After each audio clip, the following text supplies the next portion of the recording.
What's up? This episode is brought to you by Audible. They're the world's leading provider in audiobooks with over 150,000 titles to choose from. And you get one free just by going to audible.com/iced. That's right. You get a free audiobook and a 30-day free trial at audible.com/ICET just for listening to this show. Real readers get their audiobooks from Audible. Upon initial contact with Ice-T's music, I had envisioned him to be an ill-mannered and psychologically unstable man with an extremely uneducated and barbaric frame of mind, whose raps displayed nothing but ridiculous jargon, shocking sexual audacity, and repulsive images of the ghetto. However, after further analysis of his music, I can deduce that he is the epitome of anti-disestablishment terrorism, who embodies the entire spectrum of the urban experience and struggle. But to make things more plain and simple to the layman, I find Ice-T to be the dopest, flyest, OG pimp, hustler, gangster player, hardcore motherfucker living today. To be honest, I am totally and completely on his dick. Welcome to the Ice-T Final Level Podcast, featuring your co-host, Mick Benzo, and your host, Ice-T. Hey, yo, what's up out there? This is episode 3 of the Final Level Podcast with Ice-T. And Mick Benzo right here, Ice-T Final Level 3rd episode podcast. If y'all tuned in right now, that means you heard the first and the second. Something like that. Somebody told you to get onto the podcast thing, but we're very excited. We're breaking new terrain, and we've been doing our research, and we found out that most of the people that are listening to this podcast have never even listened to a podcast before. I'm asking everybody that's a fan and a lover of this new podcast to tell a friend personally, all right? And also, if there's something you want us to talk about personally, why don't I give them the email? Let me give them the email. Spell it out, because everybody. That's ICEANDMICK@gmail.com. So that's Ice and Mick at gmail.com. Let me repeat that for my slow people. ICEANDMICK at gmail.com. I'm doing all kinds of things in my life, but I think the only thing I've done really out of the box recently was I did this thing for the books. I read an audio book. On Audible? Yeah, on our sponsor. On Audible, yeah, that's Audible.com. That's hot. And I went to their offices, and they said, Ice, we want you to read this book. Okay, they didn't tell me that this was a motherfucking Dungeons and Dragons book, okay? Now, those of y'all out there that don't know, Dungeons and Dragons is some of the most crazy, deep nerd shit ever invented. So every word you're saying is pretty much made up. Motherfuckers talk like Yoda. Outside I go, into the sun thereof, and out. What the fuck? How do you read this shit? So I'm trying to read it. Now I'm not gonna say I'm some literary expert that can read, right, some heavy shit. This shit is impossible to read, son. So the words, first you have to get the way it's spoken. Pronunciation. Now, when you read these books, you don't have to speak the words. So you make up the pronunciation in your head, but to actually verbally say these words, it's weird. Son, it took me 3.5 hours to read 25 pages. 3.5 hours. I'm only reading a short story. It's like 45 pages. I have to do it in 2 days. I walked in there like, oh yeah, 40 pages, man. We got this, man. I got 3 hours. 2 days. I needed breaks. I needed water. The guy was in the other room coaching me. Don't worry, Ice. You can make it. You're doing really good. You're doing really good. He was saying, people have broken down, tried to read that stuff. And what's that for? So that it actually can be read back to people when it's on the audible.com? Yeah, with audiobooks, instead of reading the book, you download it, and every word in the book is spoken. Like, you can get my book, Ice, from South Central to Hollywood, and, you can get any book you want. They got every book. Right. And this ain't their commercial. This is just what an audio book is. Right. And you can drive in your car and listen to a book. And considering the way music is right now, you're better off listening to a book. Yeah. Honestly, it's more entertaining. Garbage. So when this thing comes out, I'll tell y'all when it comes out. And it'll be a treat just to watch me with my South Central educated ass trying to read some Dungeons and Dragons shit. You're still gonna be good. Talking about, I mean, oh my God. Talking about, what were we talking about? Pegasus and Pegasi, and that's horses with wings. Banking to the left. This motherfucker got a sword that talks to him and shit. This shit is crazy. Dungeons and Dragons. It's a story based on the Dungeons and Dragons type thing. The series, the series. Yeah, motherfuckers live in places that don't exist, and it comes with a map. My God, you know, it's something to look forward to when I finally finish this motherfucker. But I told my manager, I said, don't ever have me trying for to no do shit like that this no shit more. Is crazy. You know, let me read some porno or something. A sex It's easier. book. I know about that. It's almost like about 2, 3 in the afternoon, and you look tired. You look real tired, listen, bro. I went out last night. I went out with Kelly Giddish, my co-star in SVU. So what, you was drinking or something? That's Well, what you're trying to tell me? I don't really drink. And when I say I don't drink, that doesn't mean I'm afraid of liquor. It just means I don't consider myself a drinker. Like, I'm a sip it a couple times. This don't sound good, because the mayor out there, that mayor said he's not a crackhead, but he's smoking crack. Come on now. You're either drunk or you're not. Yeah. Well, I guess that maybe I'm a liquor crackhead, because I sip it a couple times and I sit it down. Okay, so you nursing the goddamn drink in your hand. One drink. You know, if you hand me like a cranberry vodka, I'll sip it, you know. But I'm not somebody that's got beer in my refrigerator or anything like that. I don't drink. So, I mean, I might have drank a champagne, you know, a glass 2, maybe 3. You know what it could be? No, you know, it could be. Wait a minute, you damn near over 50-something years old. Listen. All I got to say is that this morning I woke up, I felt like I was playing tackle football last night. You know what I'm saying? It's like the first thing that goes with age is recovery time. Mick, I used to be able to go out, party all night, get up early in the morning, and go right to work. I can remember when Cube and I did the movie Trespass, we literally would do the film. Our friends would wait on us to rap at night, take us out to the club, party with us all night, and drop us back on the set in the morning. We was partying that hard.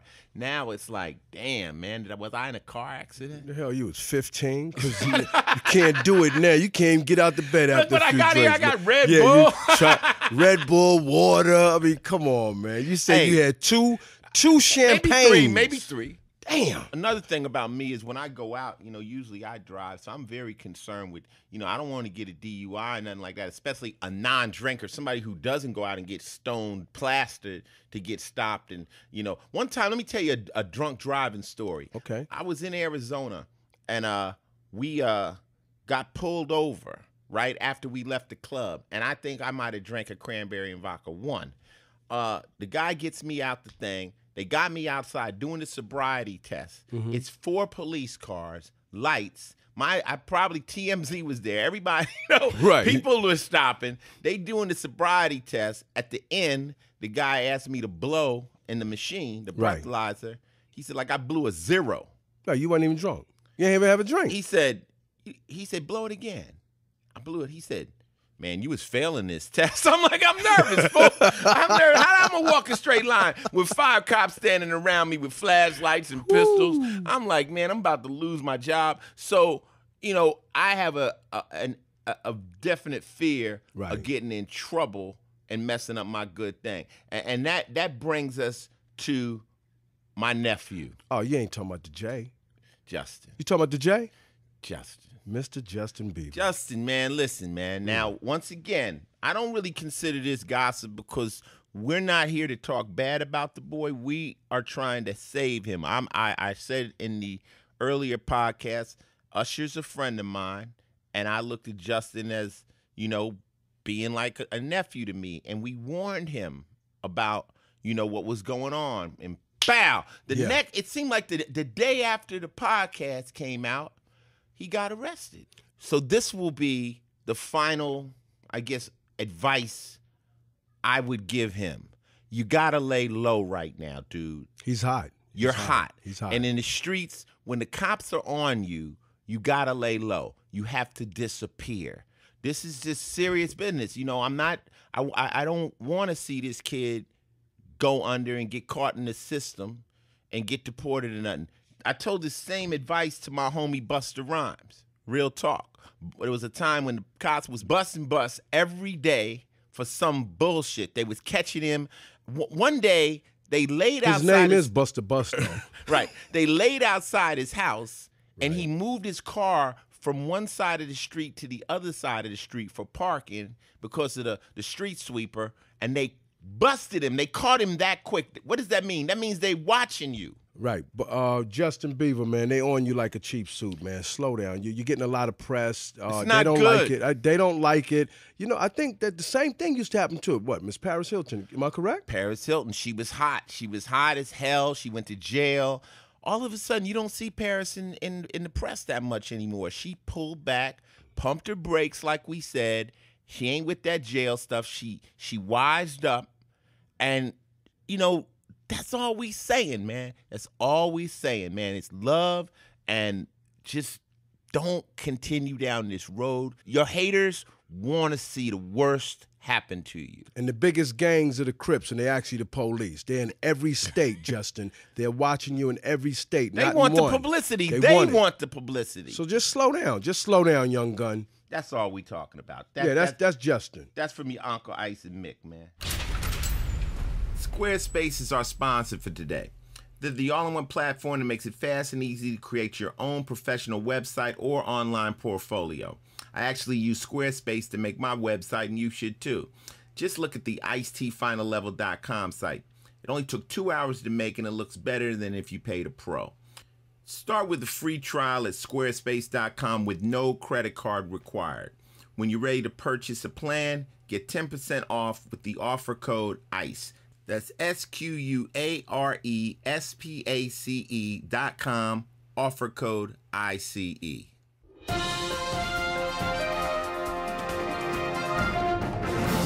This is news with Ice-T. What's happening in the news, man? Well, I think we should touch on, the government, U.S. government working with the cartel, keeping the drug laws, keeping the drugs coming over there to the U.S. Whoa.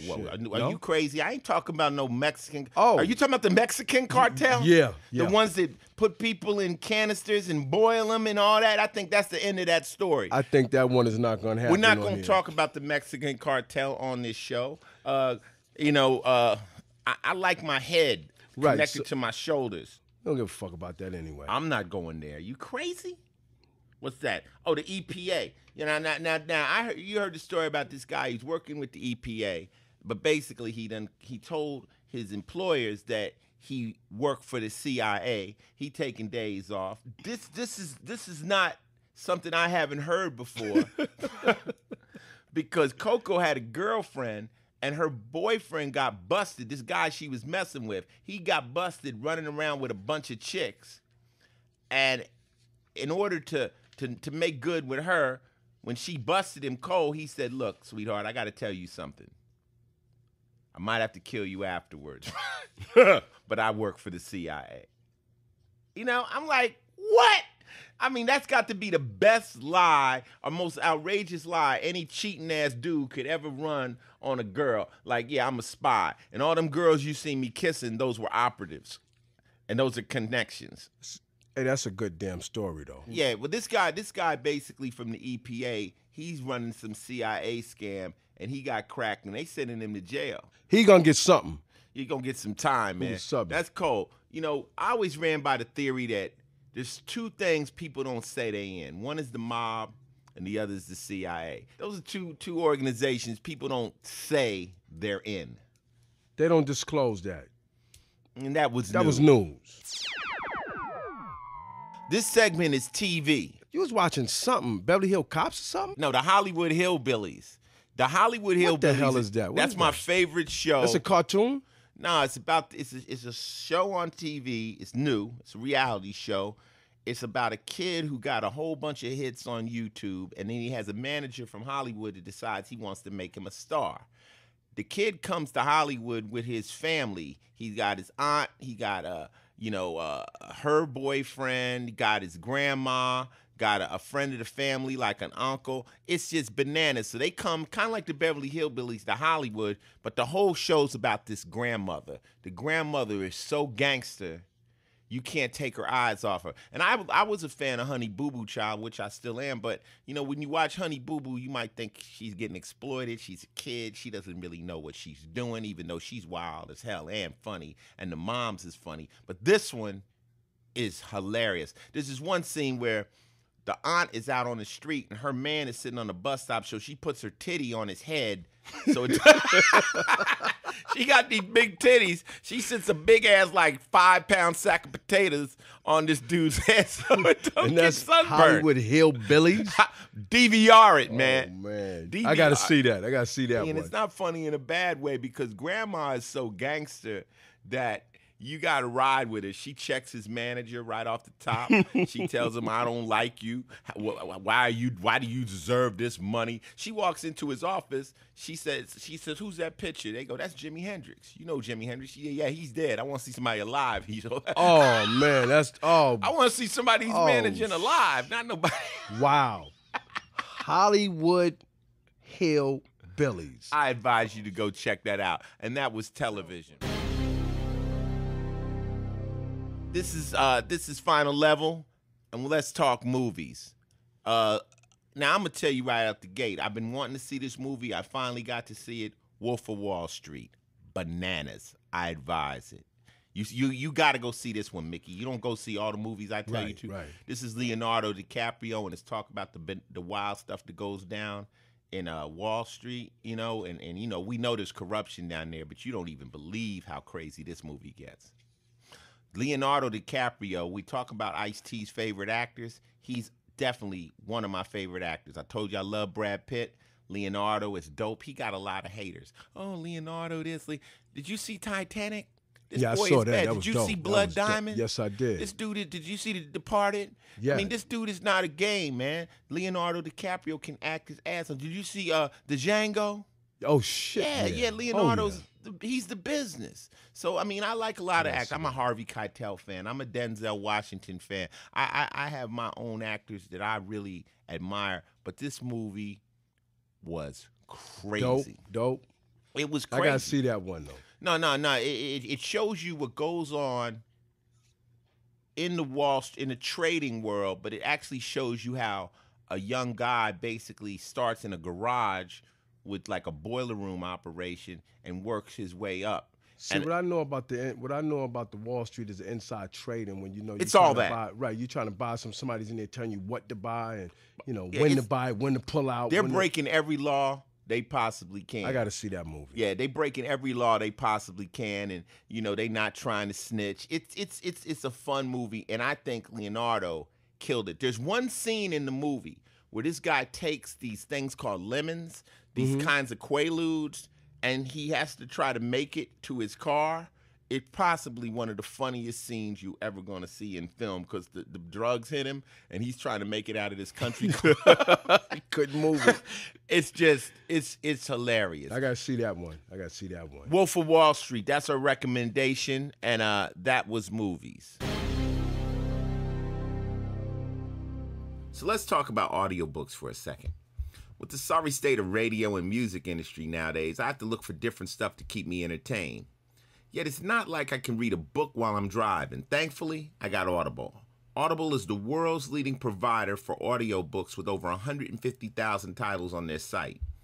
That even includes my autobiography, Ice, A Memoir of Gangster Life and Redemption, and Pimp by Iceberg Slim. Also, you'll soon be able to download the upcoming book of me reading Dungeons and Dragons. Imagine that.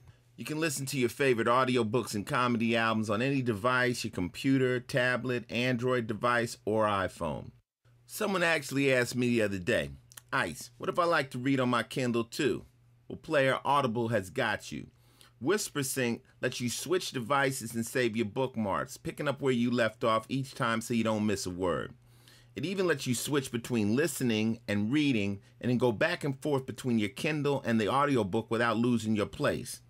And also don't forget, if you order an audiobook from Audible and decide early on that it sucks, you can call them up and they'll let you swap it out for another book free of charge. Now that's the business. For a free audiobook and 30-day trial, go to audible.com/iced. That's AUDIBLE.com/ICET. you'll be saving money and helping to keep the podcast free. Thanks again to Audible.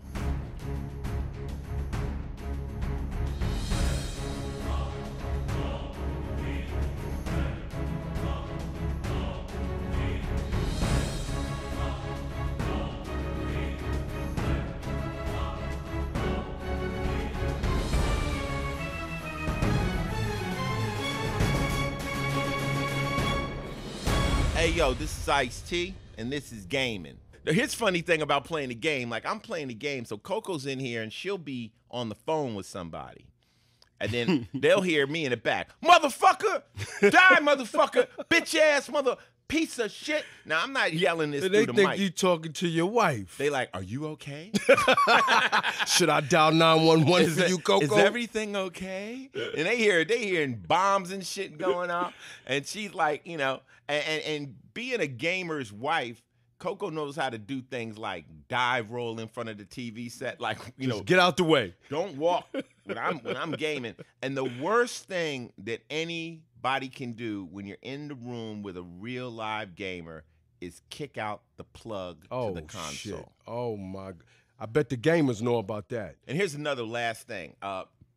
I used to have this thing I used to do on certain games where I would play the campaigns, and some of the campaigns are so difficult that you are losing your mind trying to get past different levels. I'm gonna let y'all use your imagination. I used to do this thing called the D dance, the dick dance. I would be so happy that I would pass a thing. I would jump up, pull my dick out, and just that's the D dance and on dance gaming. around. And that means I beat that goddamn level. It's time to do the dick dance. See, that's why we can't be doing this show where y'all can see us, because he may be into a game. And listen, I don't think you want to see the D dance. I'm doing the dick dance if you over, nigga. I do this in the privacy of my home. Oh, shit, see? Yo, and that was Games at the Final Level Podcast.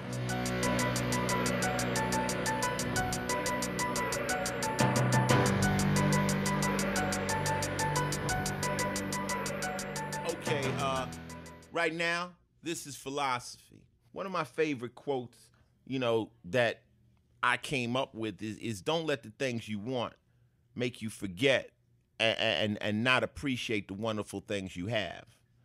And I think a lot of times in our life, we go off and there's so many things we want. You want this new car, or you want this, you want that, and you're not taking time to really look at your health, at your family, at the beautiful things you have. And a lot of my philosophy is based on perspective. And when I came out of South Central and we went on tour, I would take guys from the hood across country.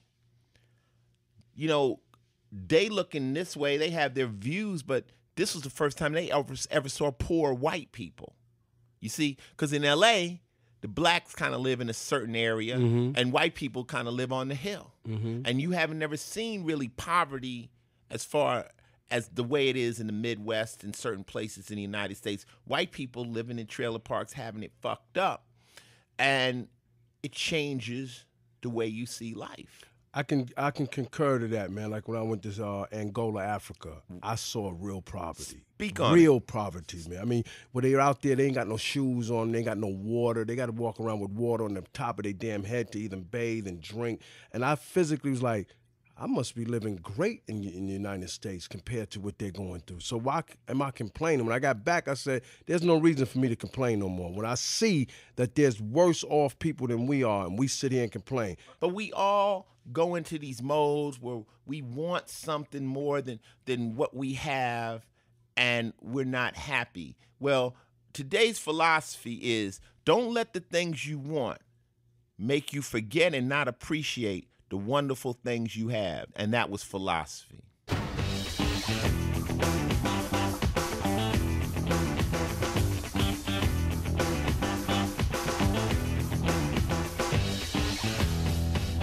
Yeah, Okay, so this is the behind the scenes segment, and usually we do behind the scenes at SVU, but I've been getting so many questions about this topic. We're going to flip it this time. We're going to do behind the scenes of Ice Loves Coco. Oh, that's fly. That's fly. That's fly. Now, we've gotten a lot of questions. Everybody's asking about the show, what's going on. So this is a news break. We haven't been talking about it. So now I'm going to break a little bit of the secrecy. We stopped the Ice Loves Coco show to move to another show. We have another show in the works with Ryan Seacrest. I can't really tell you what the show is totally, but it's, well, let's say it's more of a talk show setting. That's all I can say right now. But the reason we cut the Ice Loves Coco show is because reality TV, you can only do so much with reality TV. When you're doing reality television, you know, at some point you start to loop. You know, people that watch Ice Loves Coco, you get it. I play video games. I eat sausage sandwiches. Max and Spartacus are running around the house. Coco has a lot of ideas, and we, you know, and Ice Loves Coco was originally created to mimic I Love Lucy? I Love Lucy. Okay. So let me tell you the story about Ice Loves Coco, how it started. When they first came at us, they said, Ice-T, we want you to do this reality show with Coco. What do you think about it? I'm like, no. Absolutely. No way I'm doing no reality show. I think reality shows suck. That's corny to me. I ain't doing it. So they were like, well, look, you know, we'll do it your way. We just want to, you know, people, you and Coco are kind of mysterious. People want to know. I'm like, yeah, but, you know, that's my business. I'm not really with it. So they continued to talk to me. Finally, they got to the point where they were like, let us just shoot a pilot. If we shoot a pilot on the show and you don't like it, we'll walk away. You know, now I was like, all right. This will help my wife, but I'm not doing no buffoonery, man. I ain't doing no dumb shit. We don't throw drinks in each other's faces. We don't flip tables over. We know at that time Jersey Shore was on. We not doing that shit. No. Fuck that. That's whack. So we did the pilot, and they came back. They said, y'all funny. I'm like, yeah, I'm a funny motherfucker, man. My house ain't wild. My house is kind of normal, you know? And they said, well, we can shoot this. And I'm like, will people watch? They say, yeah. Shit, you know. yeah, they watch. So we did the show, and we had incredible seasons. You know, people got to meet Soul G. They got to meet you, Mickey. Yep. They got to meet Mark Live. All of us. And without doing the show 3 seasons, no arguments, no fights, no disrespecting each other. And it was a hit. And people didn't think you could do reality shows that were positive. Exactly. But here comes the problem. After you do the show for a period of time, you kind of run out of new things to do. So the producers will start saying, well, let's put Ice on a horse. Oh, good. Or maybe, you know, and we had done pretty much everything we could do. So me being in the business 25 years, I'm like, you know what? Let's switch reels. You know, while we're hot, let's go to something new before you fizzle out. Now, there are other people in the reality world that'll do anything. Yeah. To stay on TV. World. To stay on that TV. Stunts. Yeah. Crazy shit. I'm not doing that. Fuck that. I mean, first off, I don't need the money from reality TV. I got a good job. So it's like, if it works, it works. So now we've got another theory. People love this podcast, the new show. I can't say the name. This is just how business goes. So you telling our podcast listeners right now, they're going to see an Ice Loves Coco new show somewhere on TV. We have done a deal with Ryan Seacrest Productions to put a new show out. That's good news. I think trying to use your life to entertain people is a slippery slope. Because I don't care who you are, your life becomes boring at sometimes. You know, sometimes you just want to you just want a bowl of cereal, man. Yeah, a nice Captain Crunch or something. You just want a bowl of cereal. Now you got cameras and they looking at you and you feel the need to be entertaining and before you know it, you're doing dumb shit you normally wouldn't do. Right, but that doesn't happen around here. That was inside Ice Loves Coco. Look, your website is important. It's the world's first impression of you, your business, and your passions in life. Now, because of Squarespace, everyone can make their website look like $1 million. It's easy to use, and it's fun, and anyone can do it. You can even build an online store with Squarespace and sell your physical and digital merchandise online. Squarespace recently announced that as of last week, that now all of their plans support e-commerce. The best part is, if you ever have a problem, they have a support staff available 24/7 to help you out with any issue. Squarespace's plans start at only $8 a month and come with a free domain name when you sign up for a year. $8 a month. Now listen, if you wouldn't go to a big meeting with shit smeared all over you, don't send out a link to your website that sends the same message. Get a free trial with no credit card required just by going to squarespace.com. When you're blown away and ready to confirm a plan, use the offer code ICE to get 10% off. You'll be getting a great deal while you're supporting the podcast, helping to keep it free for you, all right?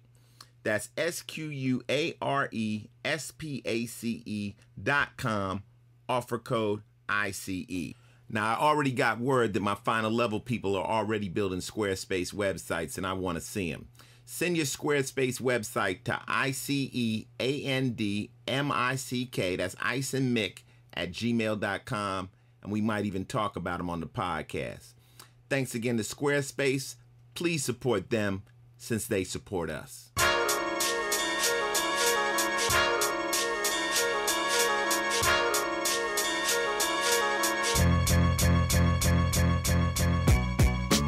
Hey, yo, this is Ice-T, and right now this is the music segment. You know, Ice, I saw a concert in New York City. They had like Big Daddy Kane, Biz Markie, Brand Nubians, Naughty by Nature, Rakim, DMX. It's called the Masters of Ceremony. I wanted to go to that. That was at Radio City, right? Yeah, Radio City Music Hall, right? What I realize is what that tour, that classic hip hop really, really works. Right. So me looking at that and thinking about what you personally had did for hip-hop community, the art of rap, I'm trying to get together this art of rap tour, man. I think that would work so lovely for the audience because it has a brand, it has a purpose, and with music, it's better to see people perform than record because you get more in debt with them. And with classic hip-hop, it literally brings blacks and whites together in one little venue having a great time. What they did there, the art of rap tour should be taken You know, on. most of the times people make music, you make it with the intention of performing it. You know, you don't make it and just say, okay, cool. When you're making it, you're saying, I can't wait to do this on the stage. And I heard about that concert. I was working. As usual. I wanted to go, but I mean, the hip hop that I got in the art of rap, I mean, they call that now, LL called it the golden era of hip hop. Classic hip hop, not old school. It's classic hip hop. And it was about the show. And I think the difference in then and now is, you know, back then you had to have a show before you made the record. You would go out and perform, and then you would get a record. Now you do the record first and then try to figure out how to perform. Right. And, you know, we had to actually have a stage show. You know, my touring partners were Public Enemy, and we went all the way around the world over and over again. A lot of people saw us out there, and live performance is, you know, what it all comes down to. That's what I mean. That's the purpose I'm making. The art of rap is a classic film that you actually put together. I say it's a film, you call it a documentary, but it's classic because it literally had classic artists in it that are still existing in the music game today. And what I saw at that Radio City Music Hall was most of the people in our movie. Classic hip-hop works. And they were damn near all of those people that were in the art of rap. So it really works. I mean, why don't you do it then, Mickey? Why don't you start the art of rap tour and get it out there on the road? I'm going to work on that. But y'all need to see the movie, too, The Art of Rap. I think it's a no-brainer because hip-hop fans, people that were there when it started, it's close to their hearts forever because hip-hop was a youth movement. Our listeners that are out there listening, the people know that when this happened, they were probably 19, 15, they were in young 20s, and they lived it. Yeah. And it was a cultural experience, just like the 60s. You know, people like, oh, I was there with Janis Joplin, I was there with Hendrix. Well, if you were there with Run DMC and Slick Rick and Ice-T and NWA, you'll never forget it. It was a moment where a culture was born with the rapping, the graffiti, the way we dress, the way we talk. It's funny now, I'm watching the news, the guy goes, oh yeah, news 24/7. 24/7. What the hell you heard about? Hip-hop slang. Yeah, 24/7. Hip-hop slang. You know, they using so much, you know, everybody's rapping, the rapping weatherman. It's just now mainstream. And here's a cold thing. I was talking to this little girl. She looked at me. She said, Ice-T, what song you make? Oh, shit, see? And I looked at her and I said, damn, my music actually came out before you were born. I felt like Frank Sinatra. Right. I was like, Frankie, because baby. since it was such a youth movement, you Right. never felt, you know, that there would be people that wouldn't remember. But Tretch said it the best. He said hip hop is the fountain of youth. It's the fountain of youth. And I don't care how old you are or where you're at when you know, that record comes on and it takes you there, you still think you can break dance.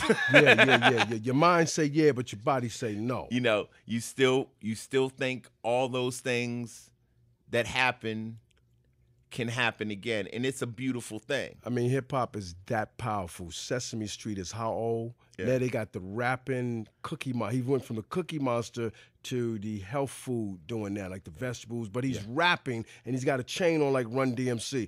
Hip hop is definitely something that people still respect. The art of rap is something y'all need to see. It's something we need to put together. It's an American art form, and it came from kids. And, you know, the beautiful thing about hip hop to me, it was rock and roll again. You know, rock and roll, you know, started with black people. You know, let's get it right. You know, It's fair. Chuck Berry, That's fair. Little That's fair. Richard, That's Fats fair. Dominoes, you know, they came out and all of a sudden they was rocking the house and everybody was going along with it, and white kids and everybody was dancing at the sock hops, and, you know, it was all good. Then people came in and said, well, we can't have these white kids and these black kids partying together. This is going to cause a problem. They separated us. All of a sudden, Elvis remakes, you know, starts making records. You know, Pat Boone comes in, does Little Richard's music. You know, they start to separate us. Then they tell us white people do rock, black people do R&B. Mm-hmm.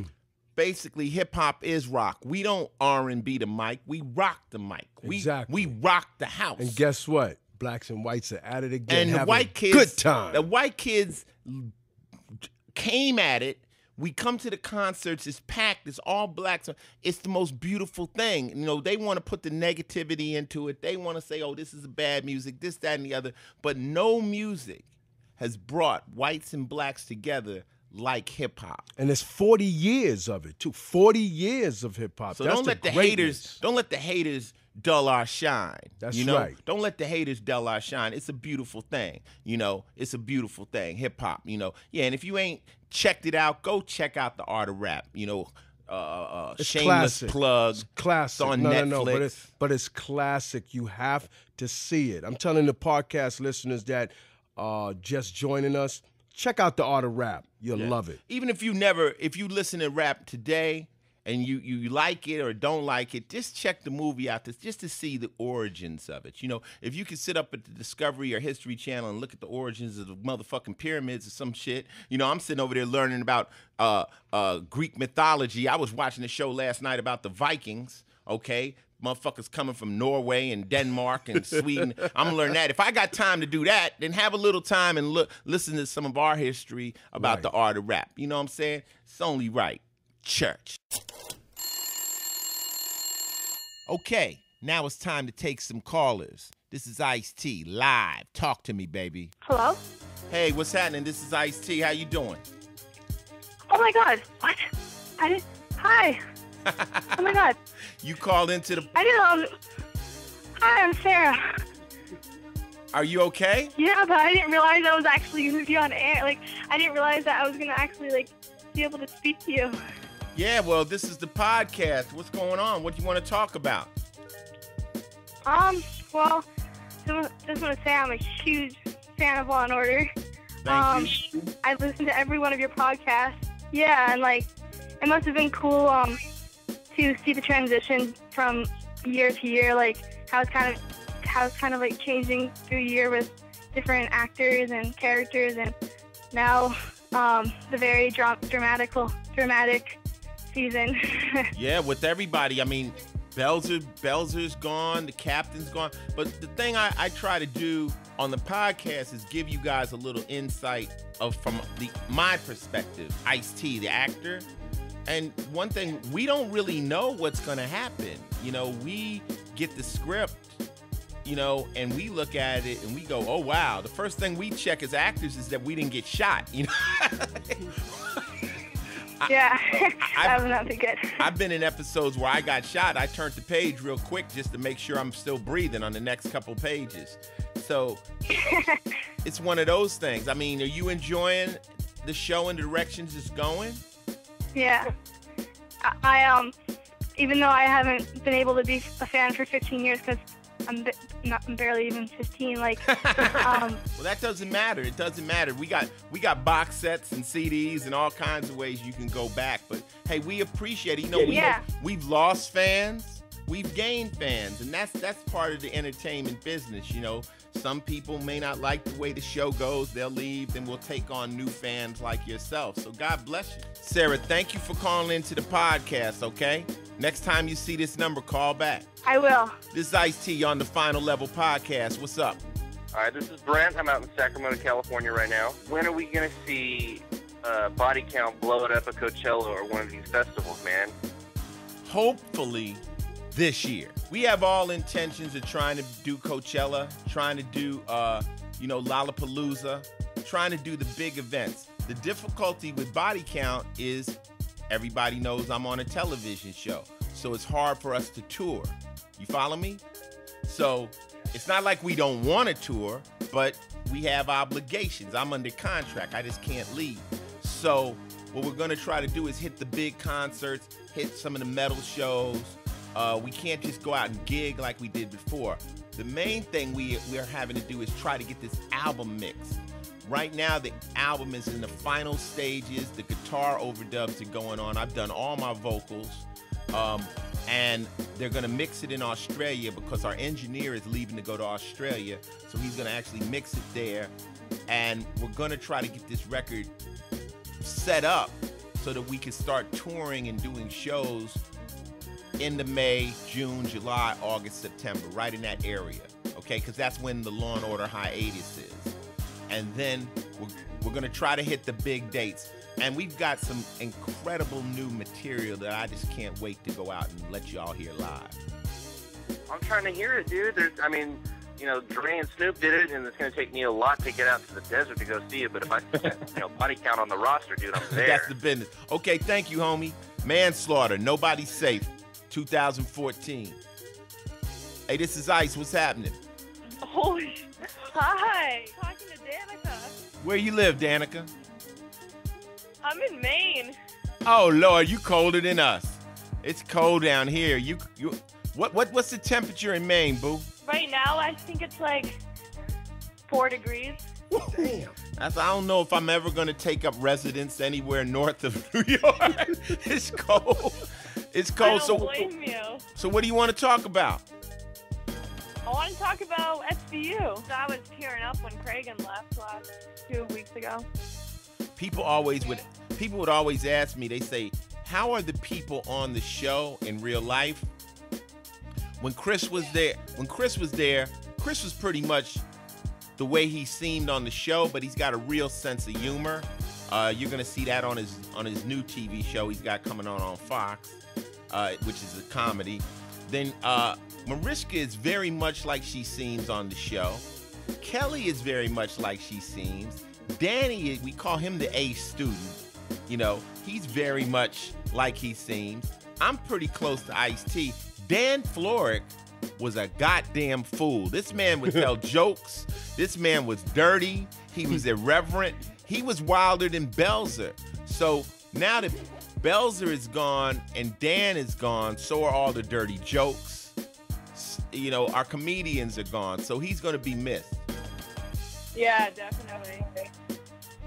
Hey, well, thanks for tuning in, and stay with us. Hopefully, we'll have the ratings. We got good ratings so far. We'll have a season 16, and we'll keep entertaining you every week. How about that? Yeah, definitely. And tell a friend about the podcast too. Tell your friends to check this out. Definitely will. Okay, that's what's up. Take care. I'll give you a shout out for Maine. Thank you. Keep it warm. Put a blanket on. Wow, Mickey, this is crazy. Hey. This is the Final Level Podcast. Who am I talking to? My name is Patty. I live in Los Angeles. You're a hometown hero over here. Well, that's good to know. Some people can't go home. I also wanted to ask you, you do look for people that are real, same as you, and are trying to make it in the music industry. I came across one of the guys you signed. His name is Flowsick. Incredible. Yes. So now he's in a group and he's signed to Young Money. And I do think that it's kind of because, you know, you gave him a chance and you saw something in him that he, you know, might question or something, but he has a true talent. And I do want to appreciate it because when I saw the connection between you and him, I was like, holy snap. You know what it is that talent is talent. And, you know, when you see talent, you try to help them. You know, I mean, I can't waste my time with somebody out who thinks they got talent, but they don't. I mean, Flowsick was a no-brainer. Now, whether I'm able to get him the record deal or not, he knows that, you know, Ice was in his corner and, you know, he moved over to a label. I mean, this is just how it goes. We got artists right now. We have a singer called Zayn, who's incredible. He'll get signed. I might not sign him, but I don't sign contracts with all these kids that I believe in. I just try to help them. So it would be nothing greater than to see Flowsick become a mega star because we knew, you know, and that's part of it. We knew when he was starting that he was super dope. And anybody out there, if you get a chance, Google Flowsick. This is a Korean kid from New York. Nasty. Nasty. Like when you hear him rap, you like, wow. And he was on our mixtape, which was called The Act of War by Final Level mixtape. God bless him, man. Flowsick is the homie. Hey, but we gonna go to the next caller. Thank you for all that love, okay, Blue? You have a great day. Okay, tell a friend about the podcast. I will, for sure. Hey, what's up? This is Ice-T. Who am I talking to? Yo, this is Dave from New York City. How you doing, Ice? What part of New York you in? I'm from the BX. My question is, for the whole world, I know the whole world will be interested in the Art of Rap tour or festival. When are y'all going to put that together? We actually talked about that earlier on the podcast, and you know, they just had a show recently at Radio City with a lot of the legends, and I just think, you know, you basically just got to get, you know, the money. It costs money to get a tour out on the road and the right people. I think Mickey be perfect to be the head of that particular tour and get it together. I don't do tours, you know. I'm not a promoter. That's not what I do. You know, they just tell me, Ice, you on this show, and I show up. So I think it's a great idea for somebody that's in that business. And if somebody gave me the call and said, hey, we doing this particular tour, we'd like you to do some dates, I'm there. You know what I'm saying? I don't think anybody would turn it down. I think it would be a logistical situation trying to get the right groups. I think you could actually do a tour that morphed, that would actually have maybe 20 acts, but the show would only be maybe 8. But in the 20 acts, it would move, it would morph. Like, so in one city would be this group of groups. The next city would change with availability. You know what I'm saying? So it just never stayed the same. So some cities would see, say, Dougie Fresh, Big Daddy Kane, Rakim, you know, Cold Crush Bruh. You know, in the next city, they would get Rob Bass. And, you know, you feel what I'm saying? It would mix and twist. And Ice-T and Ghetto Boys over here. It could be huge. Yeah, it could be huge. It'll be a phenomenal thing to put together if that were to come to reality. I think it'll take the whole United States of America by storm, and it'll probably just be filtered overseas and be like a virus. It'll spread throughout all overseas and maybe the whole world. It's just somebody making it happen, man. But thanks for the call. We gonna keep it moving, baby. Thank you very much. Peace. Peace, Mick. Peace, Ice. Who's on the phone? This is Ice-T.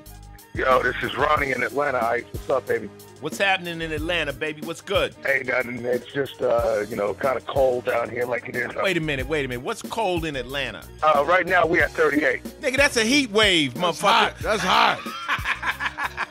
That's a heat wave. Right. It's so cold out here, man. My balls turn into a slushy. Right on, right on. Well, I'm originally from Jersey, so, you know, I done turned into a pussy. What's happening, though? Speak to us. Hey, man, this is a body count question, man, because I'm a guitar player, and I'm actually in a body count, quote-unquote, tribute band. Cool. I wanted to know something, man. With all the flack that you got about Cop Killer, did you get any flack about any of the other songs that Body Count did? No. I mean, just the Cop Killer thing? Just Cop Killer. We did KKK, bitch. Mama's Gotta Die Tonight, Shallow Graves. We were talking, you know, a lot of things we talked about, you know, Smoke Pork on the beginning of the album where I roll up on them and, you know, but the Cop Killer thing was more of a political thing. You know, this was during the time that the cops was out of pocket in the United States, and the cops just found... Well, they're still out of pocket, though. Yeah. They're still out of pocket, Ice. Well, you know, we played about 3 weeks ago at this little local festival thing, and we played There Goes the Neighborhood, which is actually one of my favorites, because I'm a big D-Rock fan. Rest in peace. Right. D-Rock, one of the tightest rhythm players that ever played the instrument, but him and Ernie never really got their due, and I kind of keep the flag going with them, you know what I'm saying? Right. But, you know, it's the whole thing. When we played Cop Killer, you know, they had a cop, it was at a dive bar, and they had a cop working the door, right? And so I get done, and the guy comes up, he's like, I didn't appreciate that shit. I said, well, maybe the song was for you. Hey, you know what? I did another song. It's called Freedom of Speech. Just watch what you say. You play Cop Killer at your own risk, dog. You know, you got to know that. Oh, yeah. They can get mad, and they have the right to get mad, and, you know, you could come out and get arrested, or they could come out. You know, it's one of those, it's a very toxic record, to say the least. Right.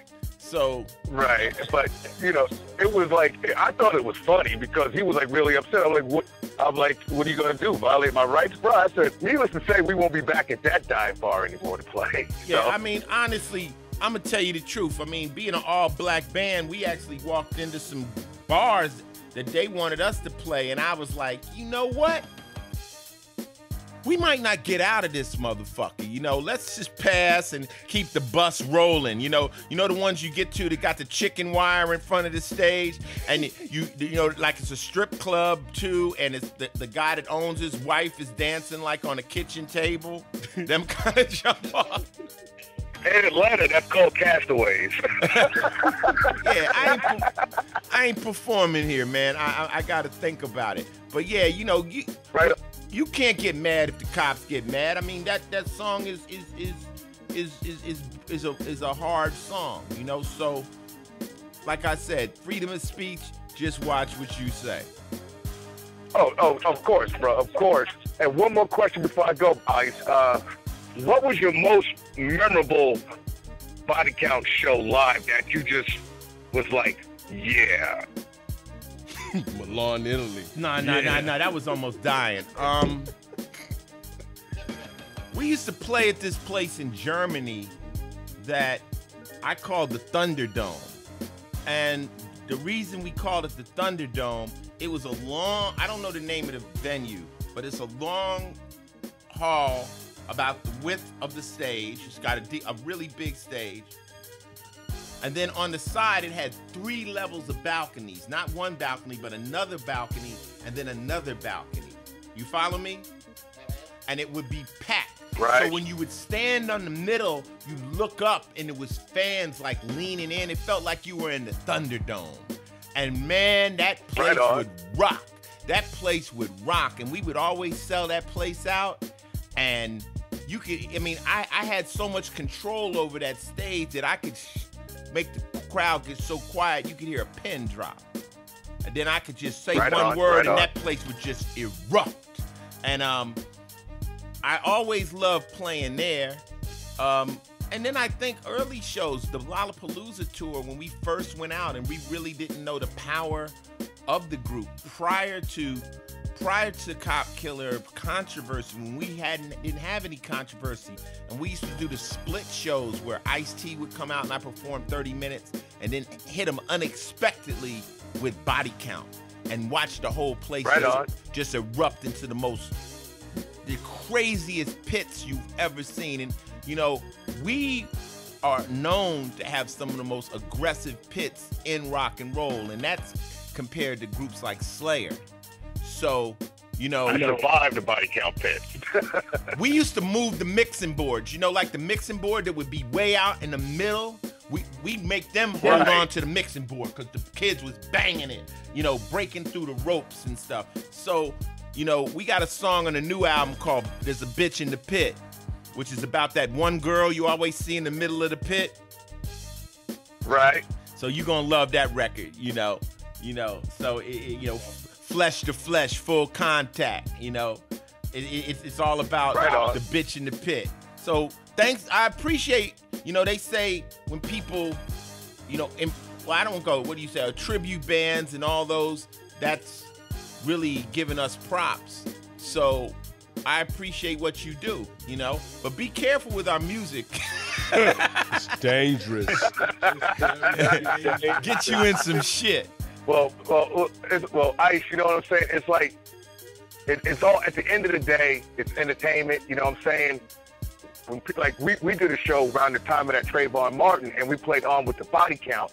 And the whole black, white, Latino, Asian, everybody was digging it. And when we went to Cop Killer, because we wasn't going to play it that night, we was like, nah, this might not be cool. And it was like, nah, we're going to play it. Now, you got a band full of brothers going out here talking about fuck the police, and to see brothers, Latinos, white folks saying it together and no bullshit pop off, that felt good to me. You know, it's, you know, I tried it, I didn't make it. I got a day job at night. Hey, we want to play here, why not? I play. $50, $100, whatever. It's all about getting it out. You know what I'm saying? And that's why I respect you as an artist and as a man. I follow you on Twitter. I read your book. You know what I'm saying? And you spit a lot of real shit that has helped me as a man, or better myself as a man, I should say. You know what? I would hope if you're a tribute band that you really believe what the songs are about. You know, you don't want to just go out there and mimic us. You should feel it, you know? No, here's another one. No, it's all about it, bro. It's all about it, baby. It's, you know, my favorite song actually is Surviving the Game. Yeah, that's about life. Because, you know, that song, that's real shit. Yeah. Well, you know, and when we play it, they're like, wow. Yeah. You wrote that? I said, no, Body Count. Yeah. Try going to Mississippi and doing KKK Bitch and Mama's Gotta Die Tonight. Those are real crowd pleasers. KKK Bitch got us ran off the stage, and Mama's Gotta Die Tonight. My mother was actually at that damn gig, and she was like, is that how you feel about me? So, but it's all good. Ice, thank you for taking my call, bro. Much respect. Good karma to you, bro. Peace. I mean, you know, it's funny, Mickey. You listen to the phone calls. There's so much love out there. It really is a good feeling, man. You know, to be in the game this long and to have the people. And we're not screening the calls. We're just taking they're them making as it they right come through. in. They're making them through. I mean, ain't no special number. We got real people. We got real family. I don't call them fans. Those are real family members out there. Because they keep you in business. They keep us alive. I mean, it's real talk. So this is the third podcast. You know, at this point, we usually tell you any little personal things we got going. I mean, I know you have your event coming up. Yeah, I got to tell them about February 14, 2014. It's going to take place in New York City and 42nd Street at a spot called BB King's. The Aquarius Celebration. If you're in town, come on out and have a good time. Lots of people will be there. You won't want to miss it. That's all I got to say. Say it again, date and place. The date is February 14, 2014 at BB King's in New York City. If you're in town, come on and have a good time. You won't want to miss it. So the Aquarius Celebration. We actually got a Valentine's Day party. Someplace to go. It's on Valentine's Day. That's the most important part, too. Guess what? Bring your loved ones out. I'm Mick Benzo. Whoa, Paul. I'm out, man. I'm gone. No, Mick. Tell them why you do this event. Why? Okay. It's Aquarius. Well, it's the Aquarius Celebration. It's the 5th annual one. Myself, my wife, Ice-T, Jamel, My guy Freedom William, All my of guy us are Cutman LG. Aquariuses. Yeah, all Aquarius, and our birthdays are always around each other. Some of the 13, some of the 15, some of the 17, some of the 16. Some of the 16, but it's all Aquarius. So all zodiac signs. Remember this: you need water or you'll die. Oh, the my water God. barrier. See, Nick there Benzo. you go, the water barrier. We in here. We love y'all. Thanks for the support.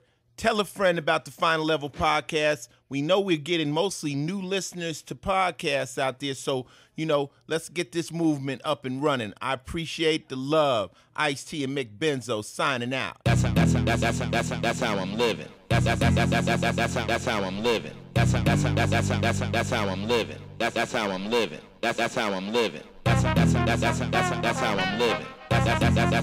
That's how I'm living. That's how I'm living. That's how I'm living. That's how I'm living.